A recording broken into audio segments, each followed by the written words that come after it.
The rain hammered against the floor-to-ceiling windows of the penthouse like 1,000 desperate fingers trying to break through. I stood in the kitchen, my bare feet cold against the marble floor, watching the city lights blur into watercolor streaks through the glass. 3 years. 3 years of living in this gilded cage, and I still felt like a ghost haunting someone else's life. My hands trembled as I poured chamomile tea into the delicate porcelain cup, one of dozens in the cabinet that I'd never chosen, never wanted. The steam rose and kissed my face with fleeting warmth, a brief comfort in the suffocating silence that had become my constant companion. I wrapped my cardigan tighter around my thin frame, feeling the weight of fabric that cost more than my mother's monthly rent, yet provided no real warmth. 3 years of marriage to a man who barely looked at me. 3 years of sleeping in separate rooms. 3 years of wondering why he'd chosen me at all. The grandfather clock in the hallway chimed midnight, its echo bouncing off the empty walls. Marcus wouldn't be home for hours, if he came home at all. Most nights, I fell asleep to silence and woke to absence. The penthouse was enormous, spanning the entire top floor of the building, but it felt like a mausoleum, beautiful and lifeless. I moved to the living room, my footsteps soundless, practiced in the art of not disturbing the peace of a home that had never truly been mine. Everything here screamed of wealth and power. The Italian leather sofas I was afraid to sit on, the original paintings whose artists I couldn't pronounce, the Persian rugs that probably cost more than most people's homes. But none of it was mine. I was just another expensive object Marcus Valentino had acquired and forgotten. The marriage had been arranged, that much I understood. My father had owed money to dangerous people, the kind of debt that doesn't get erased with bankruptcy or apologies. One day, men in black suits had appeared at our cramped apartment, and my father's face had gone the color of ash. Then Marcus himself had arrived. I remember that day with crystalline clarity. He'd walked into our shabby living room like a predator entering a cage of mice, and everything had shifted. He was younger than I'd expected, only 30 to my 21, and devastatingly handsome in a way that made my breath catch. Dark hair swept back from a face of sharp angles and harder edges, eyes the color of smoke and steel, a body that moved with lethal grace beneath a suit that probably cost more than our annual rent. He'd barely looked at me that day. His gaze had swept over me once, cataloging, assessing, dismissing, before returning to my father. They'd spoken in low voices while I sat frozen on our threadbare couch, my younger sister clutching my hand with bruising force. I caught fragments: debt, arrangement, protection, marriage. My father had cried when Marcus left. Great, heaving sobs that shook his shoulders while he apologized over and over. "You'll be safe," he'd said, his voice breaking. "He promised you'd be safe, and your sister, your mother. He'll protect them all." The wedding had happened 2 weeks later in a courthouse, witnessed by stone-faced men in expensive suits and one terrified girl who'd barely graduated high school. Marcus had said his vows in a voice devoid of emotion, slipped a platinum band on my finger that felt like a shackle, and kissed me once. A brief, cold press of lips that promised nothing. That had been the only time he'd touched me in 3 years. I curled up on the window seat, pulling my knees to my chest, watching the rain. My reflection stared back at me in the glass. Too thin, too pale, drowning in clothes meant for someone with more substance. I'd lost weight since the wedding, despite the private chef who prepared elaborate meals I mostly ate alone. Depression, maybe, or just the slow erasure of existing in a space where you don't belong. The sound of the elevator doors opening made my heart jump. I glanced at the clock. 1:30 in the morning, early for Marcus. I heard his voice first, low and deadly calm, speaking in Italian to someone. Then other voices, his men, always surrounding him like a living fortress. Footsteps crossed the marble entryway, multiple sets, accompanied by the subtle rustle of concealed weapons and the faint smell of rain-soaked leather and gun oil. I should have gone to my room. That was the unspoken rule. When Marcus conducted business, I made myself invisible. But something in his tone made me freeze, my curiosity warring with self-preservation. "Don't care what his excuse was," Marcus was saying, his voice carrying that particular edge that made grown men flinch. "He had one job, one, and now we have a problem." I shifted slightly, trying to hear better, and my elbow knocked against the decorative vase on the side table. It wobbled. time slowing to syrup as I watched it teeter. My hand shot out, but I was too late. The vase fell, shattering against the hardwood floor with a sound like a gunshot in the quiet penthouse. The conversation stopped instantly. My heart hammered against my ribs as footsteps approached. Quick, purposeful, dangerous. I pressed myself back against the window seat, making myself as small as possible, my breath coming in shallow gasps. Marcus appeared in the doorway to the living room, and my breath caught. He'd removed his suit jacket, his white shirt unbuttoned at the collar, sleeves rolled up to reveal forearms corded with muscle and decorated with scars that told stories I'd never hear. His dark hair was slightly disheveled, and there was a smear of something on his jaw that might have been blood. His gray eyes found me immediately, pinning me in place like a butterfly to a board. For a moment, neither of us moved. I could see his men behind him, Alessandro, his right hand, and two others whose names I'd never learned. They all watched me with the blank expressions of men trained not to react. "I'm sorry," I whispered, my voice barely audible. "I didn't mean... I'll clean it up." I scrambled off the window seat, my bare feet hitting the floor. Pain bloomed instantly as a shard of porcelain bit into my heel. I gasped, stumbling, and suddenly Marcus was moving. He crossed the distance between us in 3 long strides, his hand catching my elbow before I could fall.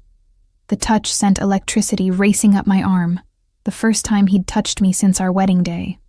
His grip was firm, but careful, and I could feel the calluses on his palm, the warmth of his skin through the thin fabric of my cardigan. "Don't move," he ordered, his voice low and rough. "You'll cut yourself more." I froze, acutely aware of how close he was, close enough that I could smell him, expensive cologne layered over something darker, more dangerous, smoke and leather, and the faint metallic tang of violence. My pulse thundered in my ears. Marcus glanced over his shoulder. "Alessandro, first aid kit. Now." "Boss," Alessandro started, his gaze flicking between us with poorly concealed surprise. "Now," Marcus repeated, and Alessandro disappeared. The silence stretched taut between us. I could feel Marcus's eyes on me, studying me in a way he never had before. My skin prickled with awareness, with fear, with something else I didn't want to name. "Why are you still awake?" he asked finally. "I couldn't sleep," I said, my voice steadier than I felt. "I'm sorry. I know you're busy, I said don't move." His grip on my elbow tightened fractionally. "Your foot is bleeding." I looked down and saw the dark stain spreading across the hardwood, the bright smear of red that looked almost black in the dim lighting. The pain was distant, secondary to the surreal reality of Marcus Valentino touching me, speaking to me, looking at me like I was actually visible. Alessandro returned with the first aid kit, his expression carefully neutral. Marcus took it without a word. Then, before I could process what was happening, he bent and scooped me up into his arms. I made a sound, half gasp, half squeak, my hands instinctively clutching his shoulders. He was solid beneath my fingers, all controlled strength and coiled danger, and my brain short-circuited at the sensation of being held, of being touched after 3 years of existing as a phantom in my own life. Marcus carried me to the kitchen, his men parting silently to let us pass, their faces betraying nothing. He set me on the marble counter with surprising gentleness, positioning me under the recessed lighting. Then he knelt in front of me, pulling my injured foot toward him. I watched in stunned silence as Marcus Valentino, the man whose name made criminals cross themselves and whose reputation painted him as a monster, carefully examined the cut on my heel. His fingers were gentle, methodical, and when he looked up at me, something in his expression had shifted. "This needs stitches," he said quietly. "It's fine," I protested automatically. "I can just..." "It's not fine." His voice carried an edge of something I'd never heard from him before, not quite anger. Something more complicated. "Alessandro, call Dr. Romano. Tell him to get here within the hour." "Marcus, really, it's just a cut." His gaze snapped to mine, silencing me. For 3 years he'd barely said my name. For 3 years, I'd been invisible. But now, with his hands on my skin and his eyes locked on mine, I felt seen for the first time since that cold courthouse ceremony. "You're bleeding," he said, his voice low and dangerous in a way that made my stomach flutter. "In my home, under my protection. That makes it my concern." My breath caught. Under my protection, as if I'd ever truly been that. Marcus turned his attention back to my foot, cleaning the wound with efficient movements that suggested he'd done this before. His touch was careful, almost tender, and I found myself studying him, the strong line of his jaw, the thick lashes that framed those storm-gray eyes, the small scar that bisected his left eyebrow. He was beautiful and terrifying in equal measure, and I had no idea what to do with the fact that he was touching me, caring for me, looking at me like I mattered. Why? The word escaped before I could stop it. His hands stilled. "Why what? Why do you care?" I whispered, my voice breaking. "You've ignored me for 3 years. I'm just the debt payment, the arrangement. So why?" Marcus stood abruptly, stepping into the space between my knees, and my words died. He was close now, closer than he'd ever been, and I could see the flecks of darker gray in his eyes, could feel the heat radiating from his body. "You think I ignore you?" His voice was soft, deadly. One hand came up to cup my jaw, tilting my face up to his, and I couldn't breathe. "Cara Mia, I'm aware of every breath you take in this house, every meal you barely touch, every night you can't sleep. I know when you cry in the shower so no one will hear. I know you rearrange the books in the library by color when you're anxious. I know you watch the rain and wonder if you made a mistake marrying a monster." My heart stopped. Don't lie to me." His thumb brushed across my cheekbone and I shivered. "I've given you space because I thought that's what you needed. 3 years to adjust, to feel safe, to understand that I would never hurt you, but maybe..." He trailed off, his gaze dropping to my lips, and something hot and dangerous coiled in my stomach. "Maybe," he continued, his voice dropping to a rough whisper. "I've been going about this all wrong." The doctor arrived 47 minutes later. A thin man with silver hair and hands that moved with the precision of someone who'd stitched wounds in less than ideal circumstances. Marcus didn't leave my side while Dr. Romano worked, his presence a solid wall of heat and danger at my back. 3 stitches, the doctor announced, snipping the final thread. "Keep it dry for 48 hours. No walking unless necessary." He glanced at Marcus with the wary respect of someone who knew exactly who he was dealing with. "I'll return in a week to remove them." Marcus nodded once, dismissing him with that subtle shift of his shoulders that made men move. Alessandro escorted the doctor out, and then it was just us. Me sitting on the kitchen counter with my bandaged foot, Marcus standing close enough that I could count his heartbeats if I dared. "You should rest," he said. But he made no move to step away. "I can walk to my room." "No." The word was absolute. "You heard the doctor." Before I could argue, he lifted me again, cradling me against his chest like I weighed nothing. My hands found his shoulders automatically, fingers curling into the expensive fabric of his shirt. I could feel his heart beating steady and strong beneath my palm, could smell the subtle scent of his cologne mixed with something uniquely him. He didn't take me to my room. Instead, Marcus carried me through the penthouse, past the guest room that had been mine for 3 years, down the hallway I'd never been invited to enter. His private wing. My breath caught as he shouldered open a door, revealing a bedroom that was all dark wood and masculine elegance, dominated by a massive bed that looked like it could sleep 4 people comfortably.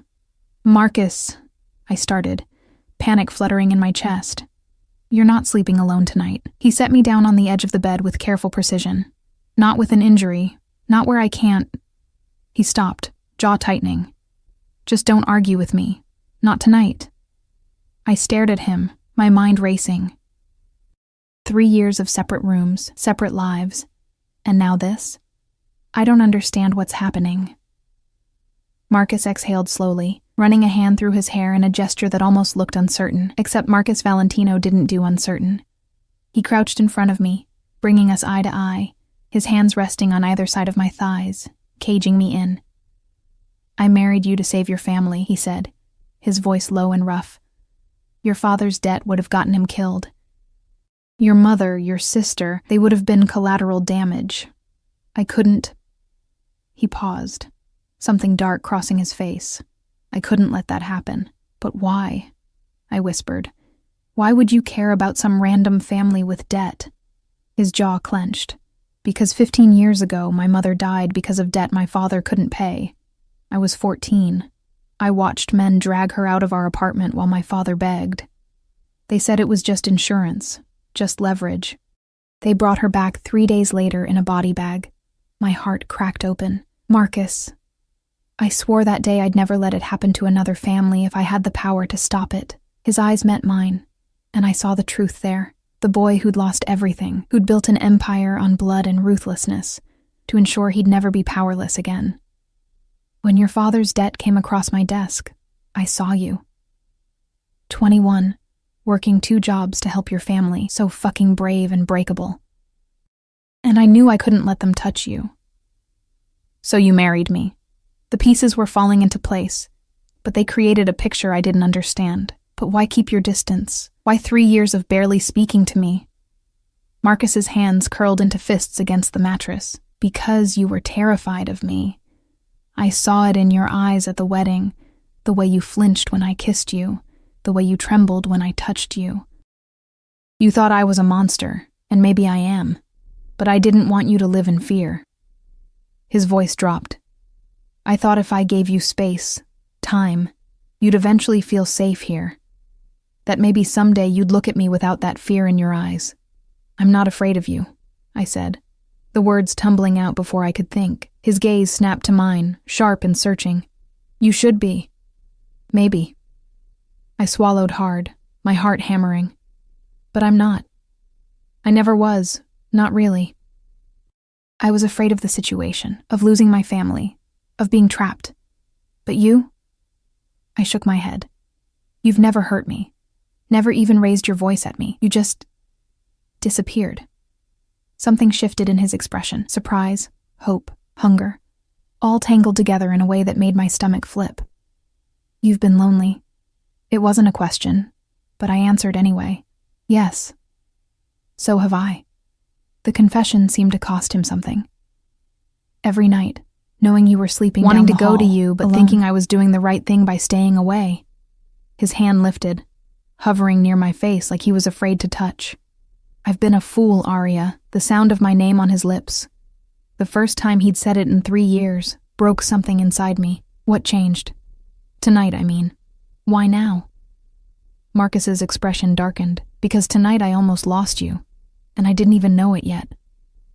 Confusion furrowed my brow. What are you talking about? He stood, pacing to the window, his shoulders tight with tension.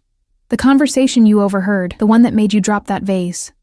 We have a problem. Someone's been asking questions about you, taking pictures, following you to the coffee shop you go to every Tuesday, the library where you volunteer on Thursdays. Ice slid down my spine. What? I've had men watching you since the day we married, Marcus said, his voice hard. Protection, always at a distance. But tonight, I found out someone's been tracking you for 3 weeks, and my men didn't notice until yesterday. He turned to face me, and the fury in his eyes was terrifying. Someone is targeting my wife, and that means someone is challenging me. The word wife hit differently this time, laden with possession and promise. Who? That's what I'm going to find out. He crossed back to me, cupping my face in both hands, tilting it up to his. But understand this, Arya. Everything changes now. No more separate rooms, no more distance. You're mine, and I protect what's mine. Anyone who tries to touch you will learn exactly how much of a monster I can be. My breath came in shallow gasps. This close, I could see the barely leashed violence in him, the predator who'd killed and conquered to build his empire. But beneath that, I saw something else. Genuine fear. Fear for me. I need to know you understand, Marcus continued, his voice dropping to that dangerous softness. From this moment forward, you don't leave this penthouse without my men. You don't go anywhere I haven't cleared, and you definitely don't sleep in that lonely room down the hall anymore. His thumbs stroked across my cheekbones. I've tried to be noble, to give you the space you needed, but someone just declared war by threatening you, and I'm done pretending I don't want you in my bed, in my life, in every possible way. Marcus. I didn't know what to say, how to process the intensity of his words, the heat in his eyes. Tell me you understand, he demanded softly. Tell me you'll let me protect you. I understand. The words came out steadier than I felt. But I need something too. His eyes narrowed slightly. What? Honesty. I placed my hand over his heart, feeling it thunder beneath my palm. No more secrets. No more distance. If this is real, if we're really doing this, then I need to know you, not the monster everyone fears, but the man behind it. For a long moment, Marcus just stared at me. Then slowly he nodded. Honesty. I can do that. His lips curved into something that wasn't quite a smile, though you might not like everything you learn. Try me. He studied my face like he was memorizing it, his hand still cradling my jaw. I've wanted you since the day I first saw you. When I walked into that apartment and saw you sitting there in your worn jeans and oversized sweater, trying so hard to be brave while your world fell apart, something in me just claimed you. It was instant and absolute. And it terrified me. My heart stuttered. Why would that terrify you? Because men like me don't get to want things. His voice was raw, stripped of the usual control. We take what we need and destroy what threatens us, but wanting, that's vulnerability. That's a weakness enemies can exploit. His forehead touched mine, and I could feel his breath against my lips. But I looked at you and wanted anyway. Wanted to protect you, possess you, keep you safe from everything, including myself. That's why you stayed away.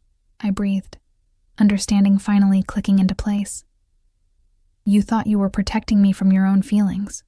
I thought I was protecting you from becoming a target. His hands slid down to my shoulders, my arms, leaving trails of fire. I thought if we seemed like a business arrangement, if you appeared to be just another transaction, no one would see you as leverage. I was wrong. Someone saw through it, or they don't care, and now you're in danger because of me. So what happens now? Marcus pulled back slightly, his eyes searching mine. Now I stop pretending. Now I claim my wife properly, and I make sure every person in this city knows that touching you means death. His hand curved around the back of my neck, possessive and gentle. Now I keep you so close that nothing and no one can hurt you. The intensity in his voice, in his touch, made my pulse race. That sounds like a cage, a gilded cage, Karamia. But yes, he didn't lie. Didn't try to soften it. I won't apologize for keeping you safe, even if it means locking you away from the world. I should have been angry. Should have fought against the idea of being confined, controlled. But looking into Marcus's eyes, seeing the genuine fear there mixed with hunger and possession, I found I couldn't summon the outrage.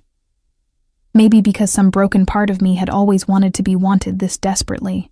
Or maybe because 3 years of loneliness had left me starving for connection, even if it came wrapped in danger and obsession. Okay, I whispered. Marcus went very still. Okay? I'm not saying I'll be a perfect prisoner, I clarified, feeling braver than I had in years. And we're going to have to figure out how this works, how we work. But yes, okay. I'll stay close. I'll let you protect me. I met his gaze steadily, but you have to let me in too. No more walls between us. Something fierce and possessive flashed across his face. No more walls. He agreed. Then, with aching slowness, he leaned in and pressed his lips to mine. The kiss was nothing like our wedding kiss. That cold, perfunctory press of lips that had promised nothing. This was heat and hunger barely leashed. Marcus's mouth moving against mine with careful intensity, like he was holding himself back from devouring me whole. His hand tightened on my neck, angling my head, and when his tongue traced the seam of my lips, I opened for him without thinking. The kiss deepened, and I made a sound I didn't recognize. Need and surrender all tangled together. Marcus groaned against my mouth, his free hand finding my waist, pulling me closer to the edge of the bed, pressing himself between my thighs. I could feel the evidence of his desire, could feel the way his whole body trembled with the effort of maintaining control. When he finally pulled back, we were both breathing hard. His pupils were blown wide, his lips slightly swollen, and the look in his eyes was pure predator.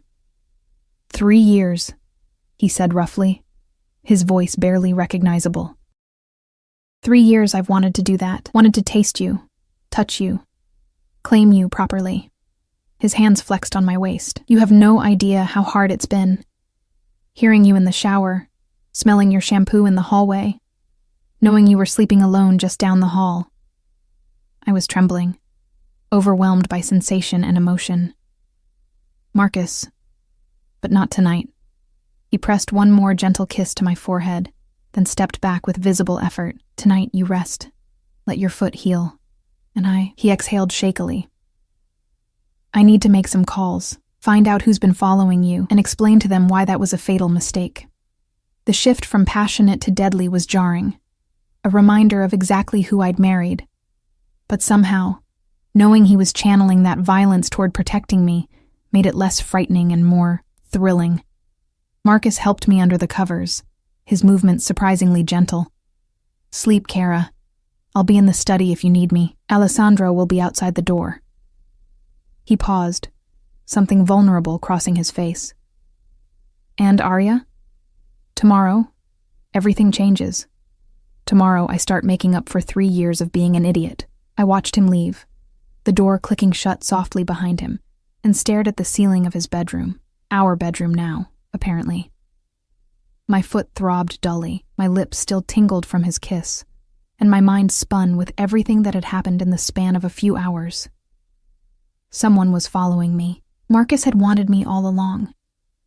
We just had our first real kiss. Everything had changed, just like he said. I touched my lips, remembering the heat of his mouth, the barely controlled hunger in his kiss. For 3 years, I'd existed in this penthouse like a ghost. But tonight, Marcus had made me feel solid, real, wanted. Tomorrow, he'd said, everything changes. I closed my eyes, Marcus's scent surrounding me from the pillows, and for the first time in 3 years, I fell asleep without crying. Sunlight pierced through the floor-to-ceiling windows, dragging me from sleep. For a disoriented moment, I didn't recognize my surroundings. The massive bed, the dark furniture, the scent of expensive cologne clinging to the sheets. Then, memory crashed back. The broken vase, the stitches, Marcus's confession, that devastating kiss. I sat up carefully, testing my injured foot. It throbbed, but the pain was manageable. The clock on the nightstand read 9:47 a.m., later than I'd slept in years. A note rested beside it, written in bold, angular handwriting. Stay in bed. Breakfast is coming. We need to talk. M. As if summoned by the note, a soft knock sounded at the door. Mrs. Valentino? A woman's voice, unfamiliar. Come in, I called, pulling the covers higher. The door opened to reveal a woman in her 50s with kind eyes and silver-streaked hair, carrying a tray laden with food. Behind her, Alessandro stood in the hallway, his expression unreadable. Good morning, ma'am. I'm Teresa, Mr. Valentino's housekeeper. She set the tray across my lap with practiced efficiency. He asked me to ensure you ate properly and stayed off that foot. I stared at the spread. Fresh fruit, perfectly scrambled eggs, toast, bacon, orange juice, coffee. This is too much. Teresa's smile was gentle. Mr. Valentino was very specific about your breakfast. He said you haven't been eating enough. Her eyes held understanding, maybe even sympathy. He's been worried about you for quite some time, though he'd never admit it. Heat crept up my neck. How long have you worked for him? 15 years. Since he was barely more than a boy trying to survive in a dangerous world. She adjusted the pillows behind me. I've never seen him look at anyone the way he looks at you. Like you're precious, breakable, worth protecting at any cost. The words settled over me like a warm blanket. He has a strange way of showing it. Men like Mr. Valentino don't know how to be soft, Teresa said quietly. They learn to survive, to fight, to kill. Love confuses them, makes them vulnerable. She patted my hand. Give him time to figure out how to be a husband instead of just a protector. After she left, I picked at the food, my mind churning. Everything had shifted so fundamentally in one night that I didn't know how to orient myself. The man I'd thought ignored my existence had apparently been watching me obsessively for 3 years. The marriage I'd believed was merely transactional apparently meant something to him, something intense and possessive that both thrilled and terrified me. I was halfway through the eggs when the door opened again. Marcus filled the doorway, and my breath caught. He'd showered and changed into fresh clothes, dark slacks and a black shirt that emphasized his broad shoulders. His hair was still slightly damp, and there was a hardness to his expression that suggested he hadn't slept. "You're eating," he observed, closing the door behind him. Teresa made it impossible to refuse. A ghost of a smile touched his lips. "Good. That's why I hired her." He crossed to the bed, sitting on the edge with careful distance between us. "How's your foot?" "Sore, but fine." I set down my fork, studying him. "Did you sleep at all?" "No." His jaw tightened. "I had calls to make, information to extract." The casual way he said extract made my stomach flip. "Did you find out who's been following me?" Marcus's eyes went cold, the temperature in the room dropping several degrees. "Yes, and they've been dealt with."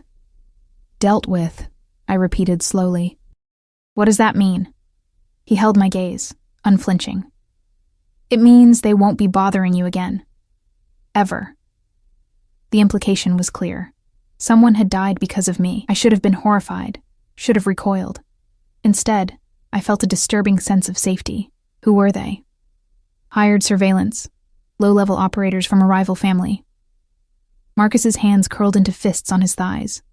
"But here's what concerns me. They were specifically instructed to document your routines, your vulnerabilities. Someone was gathering intelligence for a move against you." Fear skittered down my spine. "Against me specifically? Why?" "Because you're my weakness." The words were simple, devastating. "For 3 years, I kept you at a distance, thinking I was protecting you. But someone figured out the truth, that you matter to me, that hurting you would destroy me in ways no business loss or territorial fight ever could." I swallowed hard. "So what happens now?" Marcus shifted closer, his hand finding mine on the comforter. His fingers were warm, slightly calloused, and they intertwined with mine, like we'd done this 1,000 times before. "Now, we change strategy. Instead of keeping you in the shadows, I bring you into the light. By tonight, every person in this city will know that Arya Valentino is untouchable. That she's under my protection, my possession, and harming her means going to war with me. How are you going to do that?" His thumb stroked across my knuckles, the gesture almost absent, like he needed to touch me. "There's a gala tonight. Black tie, invitation only, attended by every major player in the city, legitimate and otherwise. I never bring dates to these events, never show weakness by appearing with someone who matters." His gray eyes met mine. "Tonight, I'm bringing my wife. And I'm making sure everyone understands exactly what you mean to me." My heart hammered. "Won't that make me more of a target?" "No." The word was absolute. "It will make you suicide to target. Right now, you're a mystery, a potential weakness to exploit. After tonight, you'll be a declared asset. Anyone who touches you will know they're starting a war they can't win." His hand tightened on mine. "I have the power to protect you, Arya. I just need to stop hiding you and start claiming you." The intensity in his voice, the possessive way he said claiming, sent heat pooling in my stomach. "Okay." Marcus's eyes darkened, just like that. "No argument?" "You think I should argue? Most people would." He studied my face like he was trying to solve a puzzle. "Most people would be demanding I take them far away from danger, not parade them in front of it." I thought about the last 3 years, the loneliness, the invisibility, the feeling of being a ghost in my own life. Then I thought about last night, Marcus's hands on my skin, his confession, that soul-searing kiss. I'm tired of being invisible. If being visible means being yours, then I can live with that. Something fierce and possessive flashed across his face. He leaned in, his free hand cupping my jaw, and kissed me with barely restrained hunger. This kiss was different from last night's. Less controlled, more demanding. His tongue swept into my mouth, claiming, and I made a sound that was half gasp, half moan. When he pulled back, we were both breathing hard. "After tonight," he said roughly. "There's no going back. You'll be mine in every way that matters. In the eyes of my world, in reality, in this bed." His thumb traced my lower lip. "Are you sure this is what you want?" I should have been uncertain. Should have asked for time, for space to process. But looking into Marcus's storm-gray eyes, feeling the way he trembled with the effort of holding back, I found I'd never been more certain of anything. "I'm sure." Marcus exhaled shakily, then stood with visible effort. "Then we have a lot to do today. I've had a stylist scheduled to arrive this afternoon. You'll need a dress, hair, makeup, everything. I have dresses. Not like this one."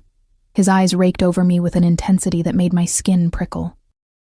"Tonight, you need to look like exactly what you are, a queen. My queen. Untouchable, devastating, mine." He moved toward the door, then paused. "And Arya, after tonight we share this room, this bed, no more separate lives." The promise in his voice made my stomach flip. "Okay."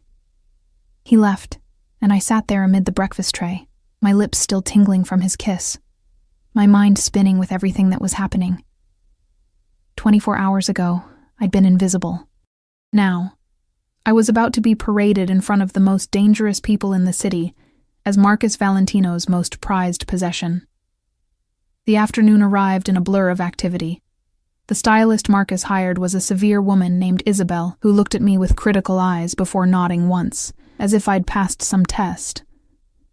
She brought 3 assistants and enough equipment to stock a salon. "Mr. Valentino was very specific about tonight," Isabel said, directing her team with sharp gestures. "Elegant, but powerful. Beautiful, but untouchable. You need to look like a woman who could bring a man to his knees with a glance." "That's a tall order," I muttered. Her smile was sharp. "Darling, have you looked in a mirror? The bones are already there. We just need to show the world what Mr. Valentino already sees." What followed was hours of pampering that felt more like preparation for battle. My hair was washed, trimmed, and styled into soft waves that cascaded down my back. My nails were shaped and painted a deep red that Isabel called blood and roses. Makeup was applied with artistic precision, subtle but striking, emphasizing my eyes and cheekbones in ways I'd never managed myself. Then came the dress. Isabel held it up with reverent hands. A floor-length gown in midnight blue silk that seemed to capture light and shadow in its folds.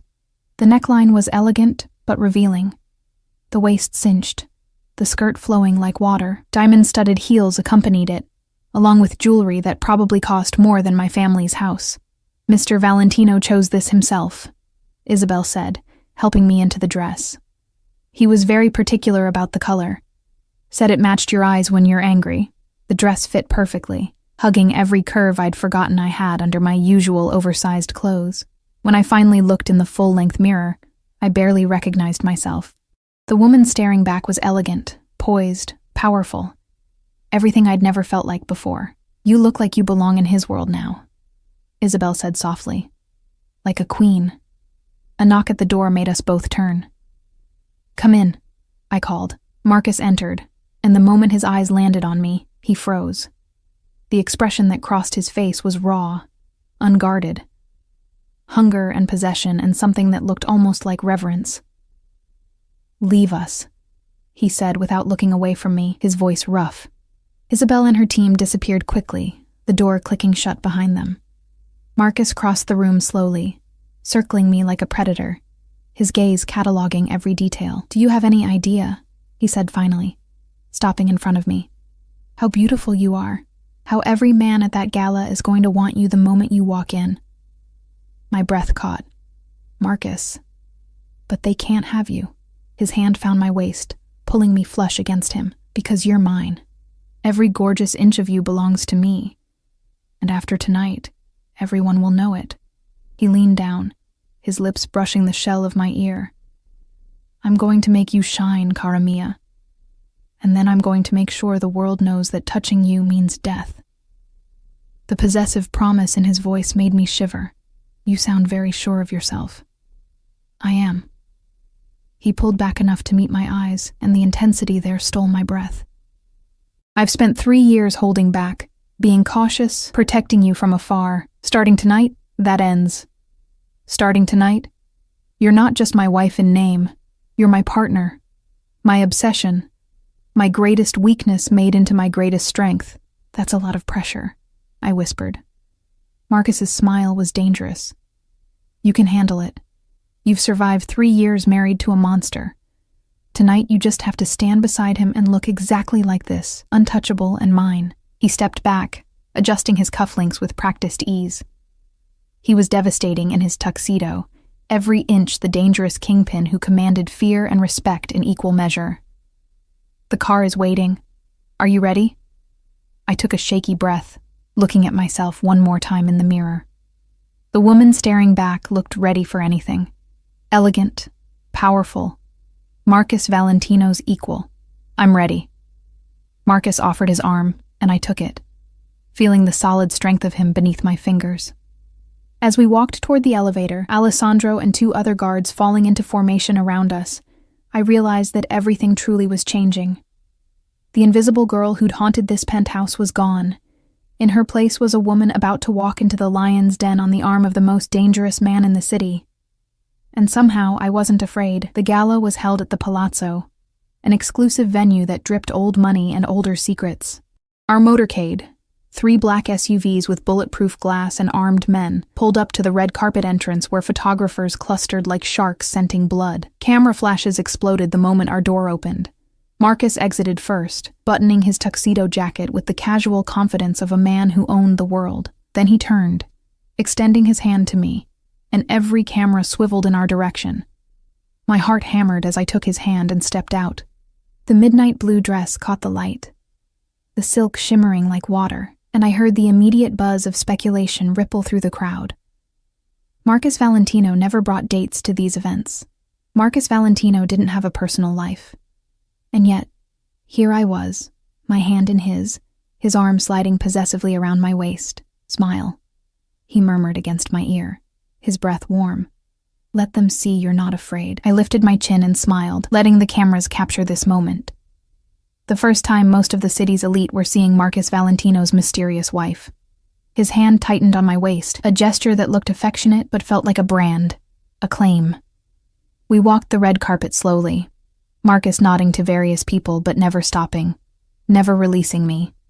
I could feel eyes on us from every direction, curious, envious, calculating. By tomorrow, my face would be in every society column, every gossip blog. The invisible wife made visible. Inside, the palazzo was breathtaking. Crystal chandeliers cast rainbow prisms across marble floors.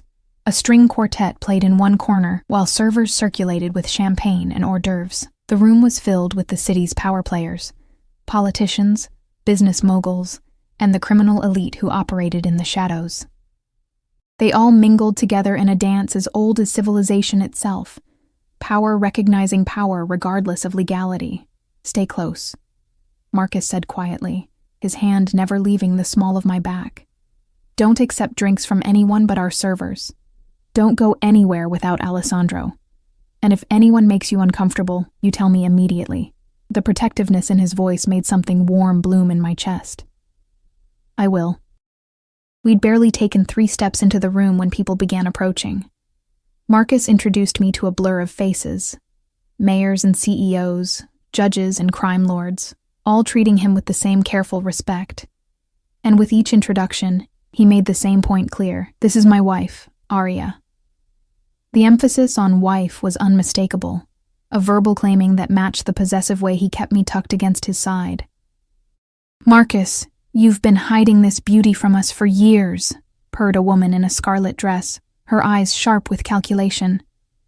Victoria Russo, if I remembered correctly, head of a rival family, beautiful and deadly in equal measure. I didn't even know you were married. I value my privacy, Victoria, Marcus replied smoothly, his hand flexing possessively on my hip. But circumstances change. Victoria's gaze slid to me, assessing. How fascinating. And what made you decide to share her with the world now? I didn't. The words were soft, but edged with steel. I decided to make it clear that she's under my protection. Permanently. Irrevocably. His gray eyes met Victoria's with undisguised warning. Anyone who forgets that fact will learn why that's a mistake they can only make once. The threat hung in the air between them. Victoria's smile didn't waver, but something flickered in her eyes. Acknowledgement. Maybe even a hint of fear. How romantic. Congratulations on finally claiming your bride properly. She drifted away, but I could feel her watching us. She's dangerous, I murmured. Very, Marcus agreed. But now she knows you're off limits. That was the point. He guided me toward a quieter corner, where Alessandro materialized with 2 glasses of champagne from a server Marcus had clearly pre-approved. Every person in this room is dangerous, Kara. That's why I need them to understand that touching you means war.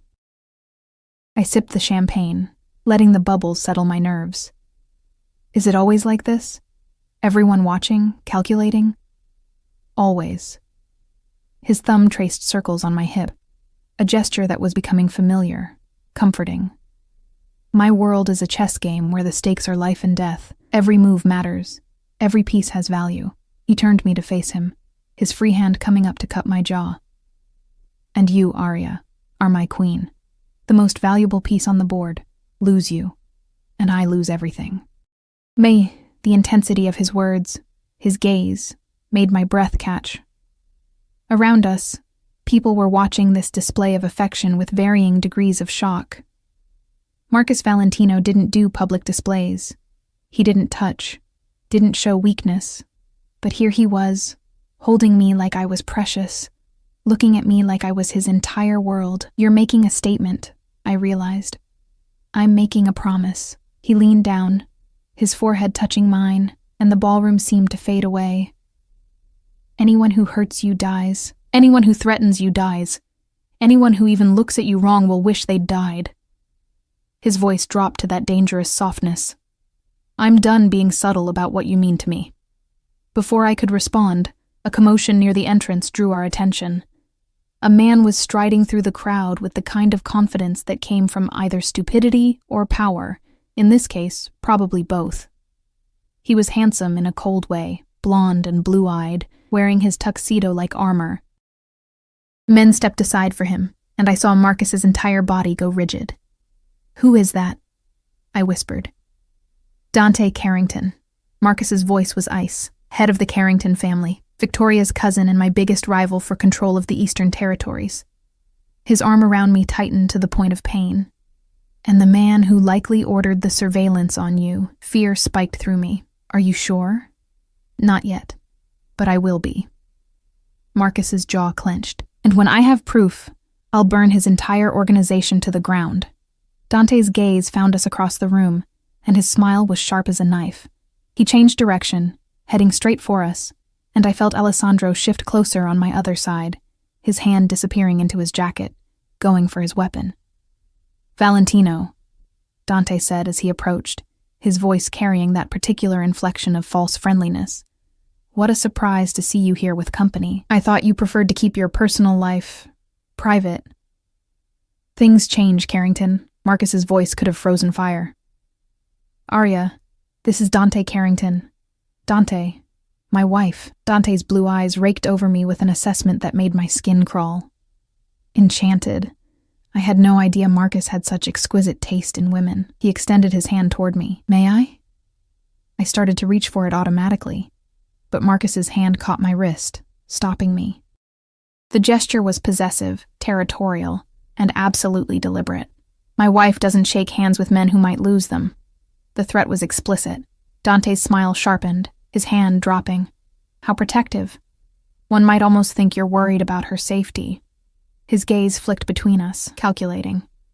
Though I can't imagine who would be foolish enough to threaten someone under your protection. Can't you?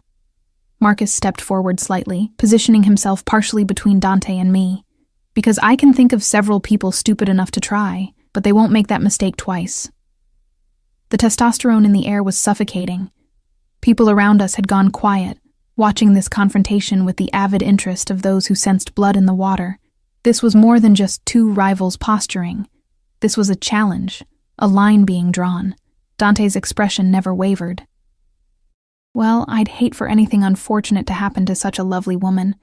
The city can be so dangerous, especially for those who find themselves in the wrong place at the wrong time. His gaze met mine.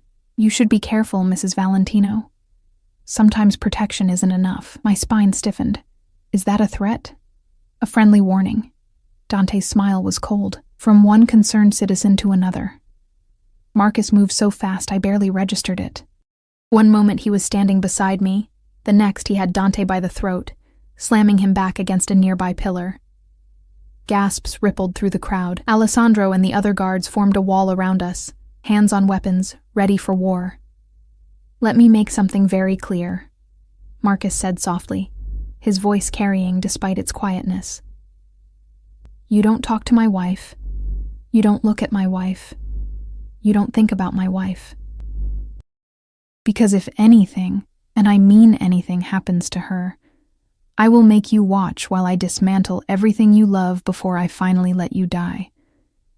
Do we understand each other? Dante's face was reddening, but his eyes showed no fear, only calculation and cold fury. Perfectly. Marcus released him with a shove, stepping back to me and pulling me against his side. Good. Now get out of my sight before I forget we're in public. Dante straightened his jacket with deliberate calm, his gaze promising retribution. Enjoy your evening, Valentino, both of you. He walked away, but the menace in his words lingered like smoke. The moment he was gone, the room exhaled. Conversation resumed, but everyone was watching us now with new understanding. Marcus Valentino had just claimed his wife in the most public, violent way possible. There could be no doubt now about what I meant to him, or what he'd do to protect me. We're leaving, Marcus said quietly, his hand finding mine. Now.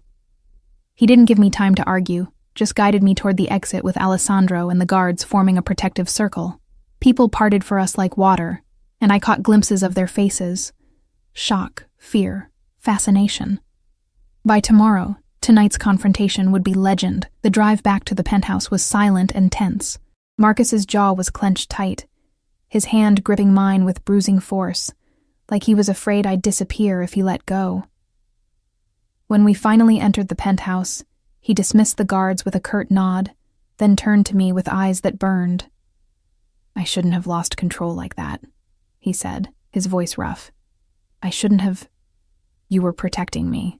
I stepped closer, my hands finding his chest. You made it clear that I'm under your protection. Isn't that what tonight was supposed to be about? Not like that. He caught my hands, holding them against his heart. I wanted to kill him, Arya. The way he looked at you, the way he threatened you, I wanted to rip his throat out right there in front of everyone. The confession should have frightened me. Instead, it sent heat pooling low in my stomach. But you didn't. Because of you. His hands came up to frame my face, tilting it up to his. Because touching you, holding you, keeping you safe, that matters more than vengeance, more than pride, more than anything. His thumb stroked my cheekbones. You've made me weak, cara mia, and somehow, I don't care. I rose on my toes, my lips finding his. The kiss was hungry, desperate. 3 years of denial finally breaking. Marcus groaned against my mouth, his hands sliding down to my waist, pulling me flush against him. I could feel every hard plane of his body, feel the way he trembled with barely restrained need. Arya, he breathed against my lips. If we do this, if we cross this line, there's no going back. You'll be mine completely, in every way. I'm already yours, I whispered. I have been since you carried me to your bed last night, maybe longer. Something fierce and possessive flashed in his eyes. He swept me up into his arms, cradling me against his chest, and carried me through the penthouse to his bedroom. Our bedroom. The city lights painted shadows across the massive bed as he laid me down with surprising gentleness. 3 years, he said, his hands finding the zipper of my dress. 3 years I've wanted you, dreamed about you, imagined this moment. The zipper slid down with agonizing slowness, his fingers trailing fire along my spine. I'm going to take my time, Kara. I'm going to worship every inch of you. And by the time I'm done, you'll never doubt who you belong to. The dress pooled around my waist, and Marcus's sharp intake of breath made me shiver. His hands mapped my exposed skin with reverent touches, like I was something precious and breakable. When his lips followed the path his hands had traced, I gasped, arching into him. "Marcus," I breathed, my hands finding his hair, holding him to me. He looked up at me, his eyes molten silver in the darkness. "Say it. Say you're mine.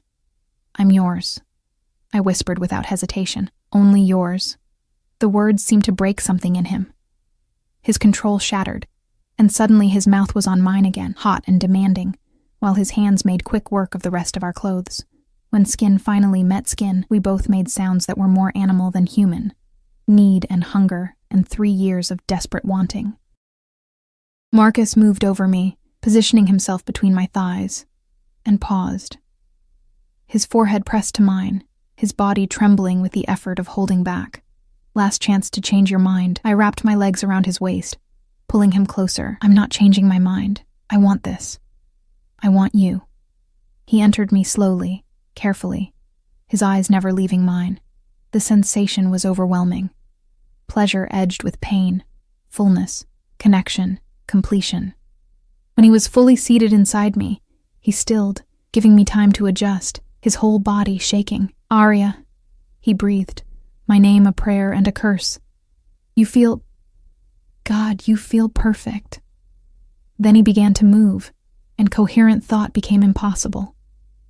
There was only sensation, only Marcus above me, around me, inside me. His hands mapped my body like he was memorizing every curve, every response. His mouth left marks on my throat, my collarbone, branding me as his.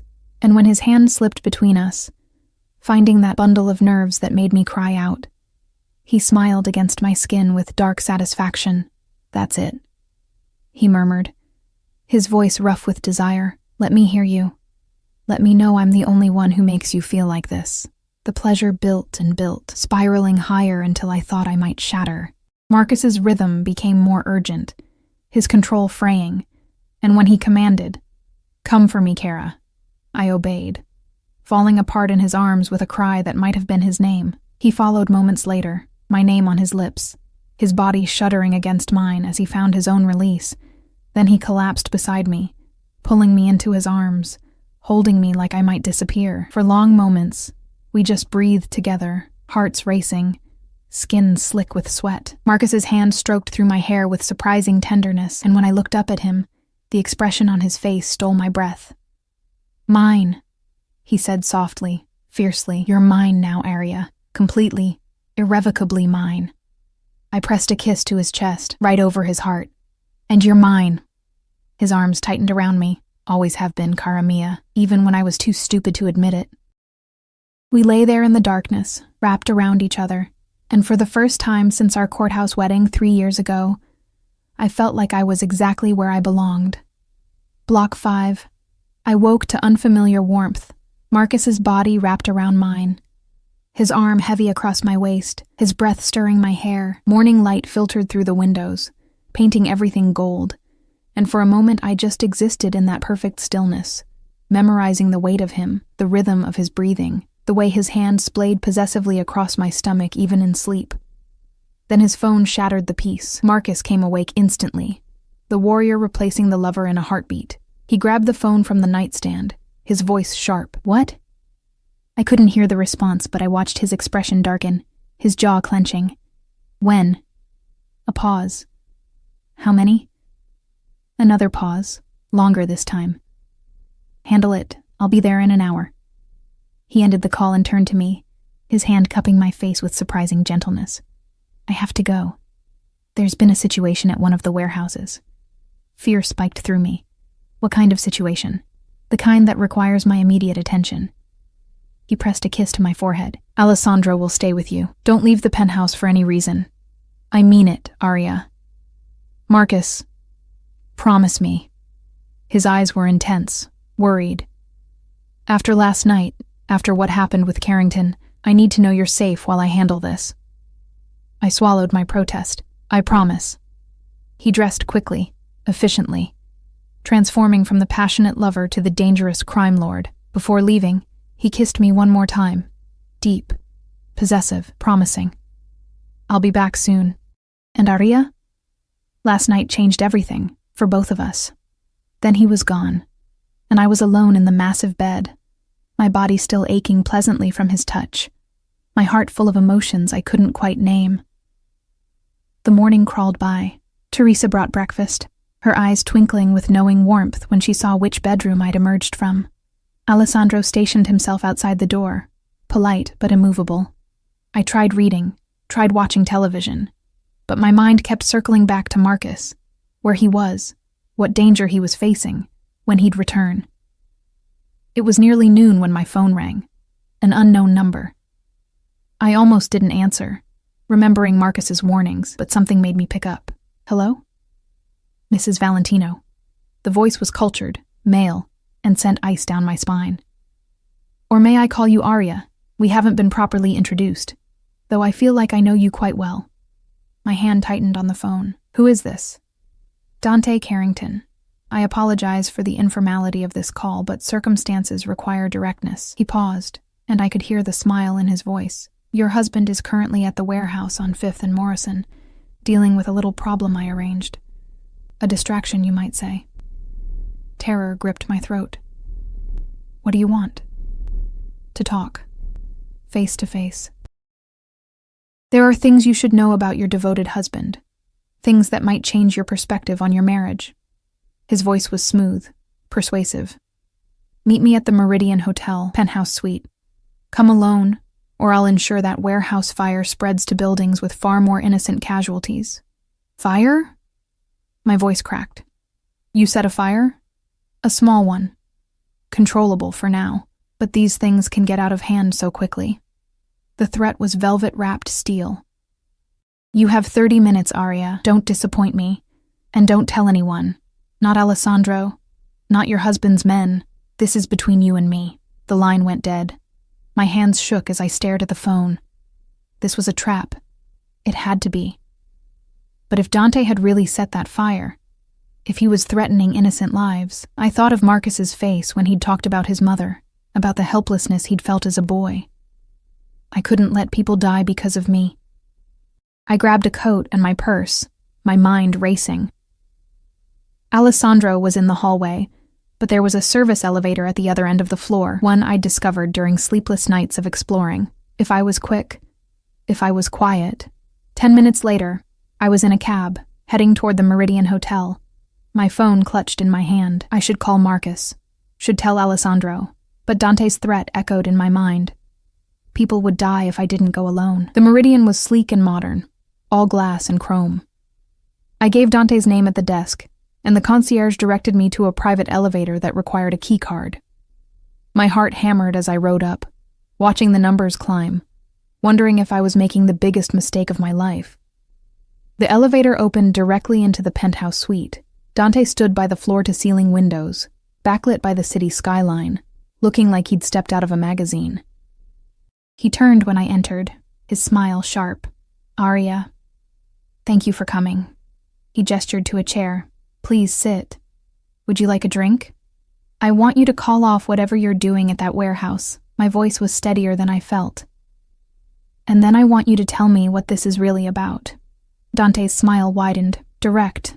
I like that. Marcus chose well. He moved to a bar cart, pouring amber liquid into 2 glasses. The warehouse is fine. The fire was contained 20 minutes ago. I needed to ensure you'd come without your husband's knowledge. Relief and fury warred in my chest. You manipulated me. I motivated you. He brought me a glass, which I didn't take. There's a difference. And before you get too angry, know that I'm about to give you information that Marcus should have shared years ago. I'm not interested in your games. Not even if they concern your father? That stopped me cold. Dante's eyes gleamed with satisfaction. I thought that might get your attention. Sit, Aria. This story requires context. Against my better judgment, I sat. Dante settled into the chair across from me, swirling his drink. 3 years ago, your father owed money to some very bad people. But did Marcus ever tell you why? He paused. Your father didn't gamble, didn't live beyond his means. The debt came from medical bills. Your mother's cancer treatment. Experimental procedures that insurance wouldn't cover. My stomach dropped. How do you know that? Because I made it my business to know everything about Marcus's wife. Dante leaned forward. Here's what's interesting. Those experimental treatments? They worked. Your mother's cancer went into remission. But the debt collectors didn't care about success stories. They wanted their money, with interest that would have enslaved your family for generations. Marcus paid the debt, I said quietly. That's why he married me. Partially. Dante's smile was cold. But here's what Marcus didn't tell you. I was the one who originally held your father's debt. Not some nameless criminals, me.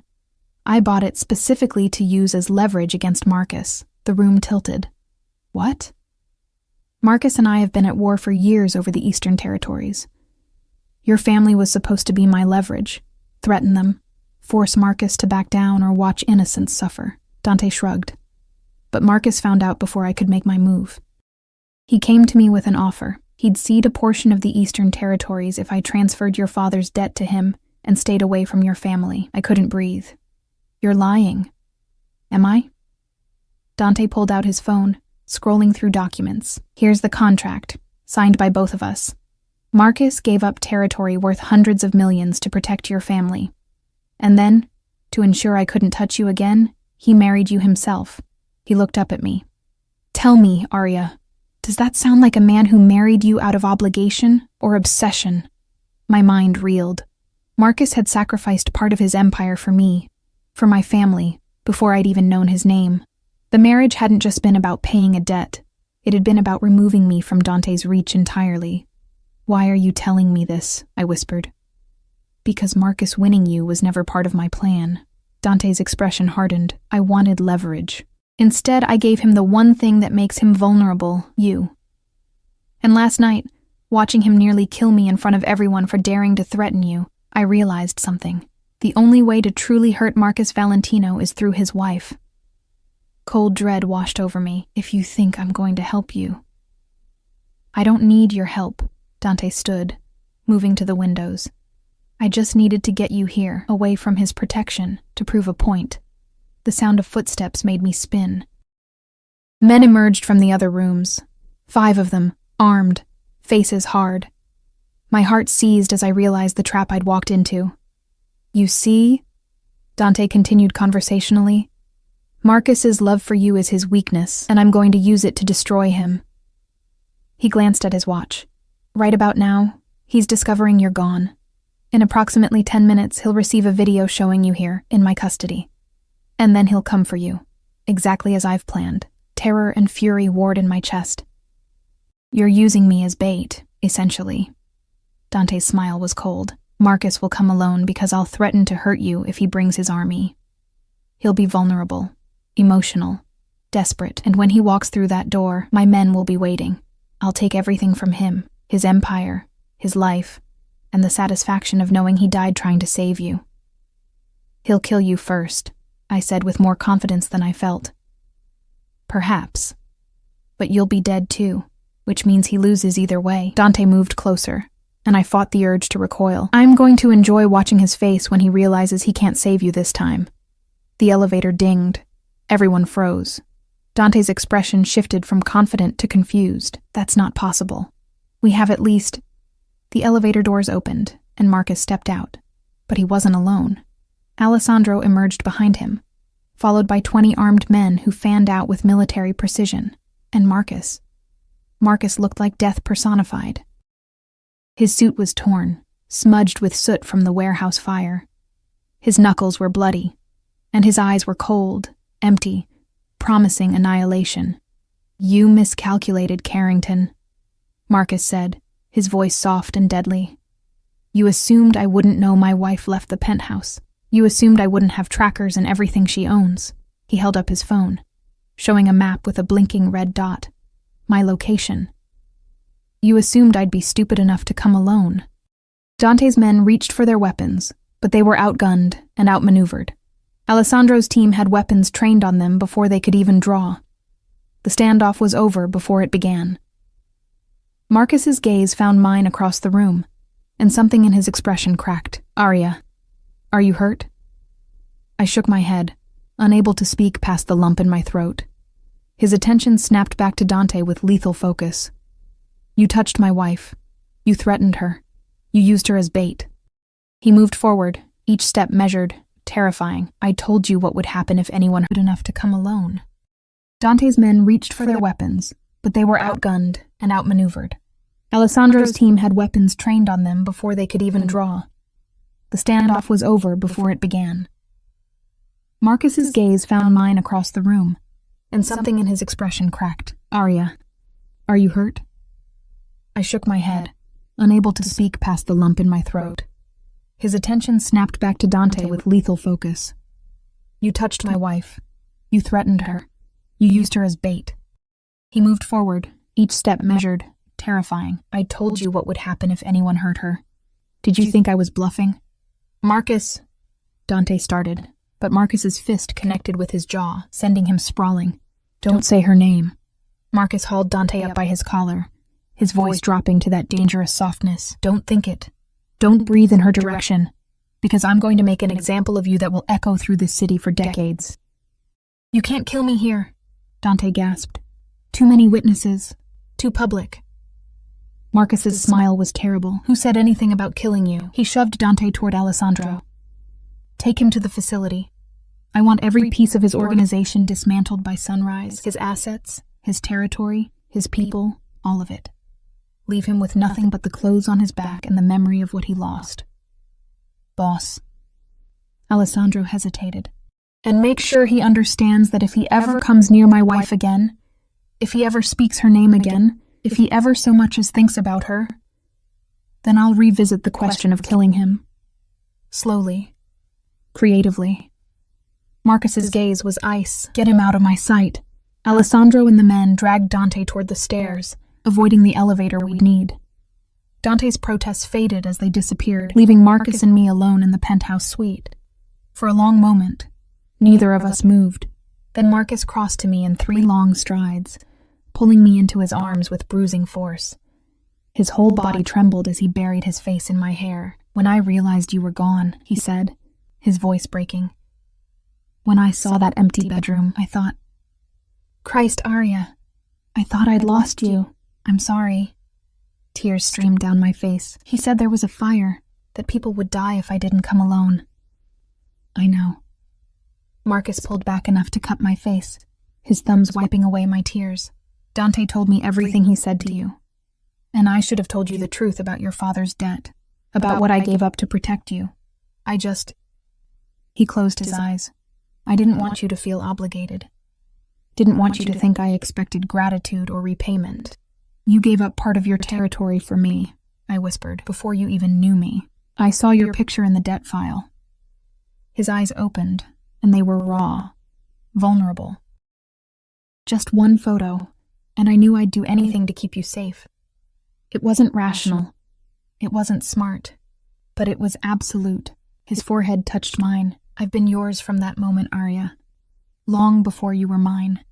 The confession broke something in me. I kissed him with everything I had. Love, gratitude, forgiveness, promise. He responded desperately, his hands tangling in my hair, holding me like I might disappear. When we finally broke apart, both breathing hard, Marcus rested his forehead against mine. We're going home. And then we're going to talk about you. Ever leaving my sight again. I thought I was protecting you, I protested weakly. I'm supposed to protect you. His voice was fierce. That's my job, my purpose, my entire reason for existing. You don't get to sacrifice yourself for me, Kara. That's not how this works. Then how does it work? Marcus's expression softened. We protect each other. We trust each other. And we never, ever face danger alone again. He pressed a kiss to my forehead. Can you live with that? I thought about the last 3 years of loneliness, about last night's passion, about this morning's terror, and this moment's relief. Yes, I can live with that. Good. He lifted me into his arms, carrying me toward the elevator. Because you're stuck with me now, Mrs. Valentino. For better or worse, in danger and in safety for the rest of our lives. I can think of worse fates. I murmured against his chest. His arms tightened. So can I. Cara mia. So can I. 3 months later, I stood in the penthouse kitchen making tea, watching the rain streak down the windows, But this time, the silence didn't feel suffocating. This time, I knew Marcus would be home soon. Knew I'd fall asleep in his arms, knew I'd wake to his kisses. The debt that had brought us together was long paid. Dante Carrington had fled the city, his empire in ruins, his name a cautionary tale. My family was safe, thriving even. My mother's cancer still in remission, my sister in college, my father working an honest job that Marcus had quietly arranged. And Marcus and I, we were learning each other day by day. Learning how to be partners instead of strangers. Learning that love built on protection and obsession could grow into something deeper, more real. The elevator dinged, and I smiled, setting down my tea. Marcus appeared in the doorway, and the look on his face when he saw me, like I was his entire world, his greatest treasure, his home, never got old. "Hey," I said softly. "Hey yourself." He crossed to me, pulling me into his arms, kissing me with the casual intimacy of someone who had the right. "How was your day?" "Quiet, boring, perfect." I leaned into him, breathing in his scent. "How was yours?" "Better now." His hand found my waist, thumb stroking in that possessive way that made me shiver. "I have a surprise for you." "Oh?" He pulled an envelope from his jacket, handing it to me. Inside were 2 plane tickets to Italy. 2 weeks. No business, no danger, no interruptions. Just you and me. Finally taking the honeymoon we never had. Tears pricked my eyes. "Marcus, I want to show you where my mother was from. Want to walk the streets she loved, eat at the restaurants she talked about." His expression was vulnerable, open. "Want to build memories with you that have nothing to do with debts or danger or the life we've lived here." I kissed him, pouring everything I felt into it. Love, gratitude, joy. "When do we leave?" "Friday." His smile was real, unguarded. "Think you can be ready by then?" "I've been ready for 3 years," I murmured against his lips. "I just didn't know it yet." Marcus's arms tightened around me, and we stood there in the kitchen. Rain falling outside, the city lights beginning to glow as dusk approached. We'd started in darkness, a marriage born from debt and desperation. But somehow impossibly we'd found light. "I love you," I whispered, the first time I'd said the words aloud. Marcus went still, then pulled back to look at me, his eyes blazing. "Say it again." "I love you, Marcus Valentino." Obsessive, possessive, protective mine. His kiss was fierce, claiming, promising forever. When he finally pulled back, his voice was rough with emotion. "I love you too, Arya. More than territory, more than power, more than my own life. You're everything." And in that moment, with the rain falling and the city glowing and Marcus's arms around me, I knew we'd be okay. The debt was paid, the danger was past, and what remained was just us, 2 broken people who'd found healing in each other, who'd built love from the ashes of obligation. It wasn't the fairy tale I'd dreamed of as a girl. It was better, real, hard-won, ours. After 3 years of marriage, Marcus Valentino had finally touched me. And everything had changed, everything except the one truth that mattered most. We belonged to each other, now and always.